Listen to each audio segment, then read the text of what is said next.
కొంతమంది ఇంట్లోకి రానిరు, ఇంటి బయటే ఉంచుతారు. ఆయన అంటాడు, ఇంటిలోనికి రానివ్వరా బాబు, కాస్త నీ జీవితంలోనికి రానివ్వు, నీ ఫ్యామిలీలోకి రానివ్వు. 2002వ సంవత్సరంలో నా ఇంటిలోనికి యేసు ప్రవేశించాడు. ఆ రోజు నుంచి ఈ రోజు దాకా ఆయన ఆనాడు ఏ వాగ్దానం చేశాడో నా జీవితంలోనికి, నా ఇంట్లోకి ప్రవేశించి ఆ వాగ్దానాన్ని అనతి కాలంలో నేను నెరవేర్చి ఆనాటి నుంచి ఈనాటి దాకా దాదాపు 23 సంవత్సరాలు ఆనంద ధ్వనులు, సంతోష ధ్వనులు, స్తుతి కీర్తనలు నా జీవితంలో పెళ్ళుబిగేటట్టు చేశాడు ఆయన.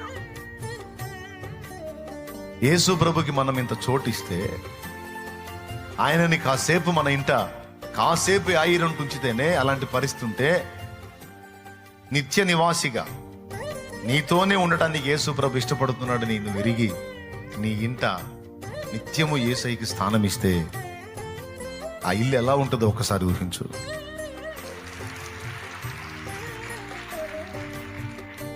ఈరోజు ఎన్ని గృహాలలో, ఎన్ని కుటుంబాల్లో నిజంగా యేసు ప్రభుకి హృదయపూర్వకంగా చోటు ఇవ్వబడిందో ఆ ఇల్లు ధన్యం, ఆ ఇల్లు ధన్యం.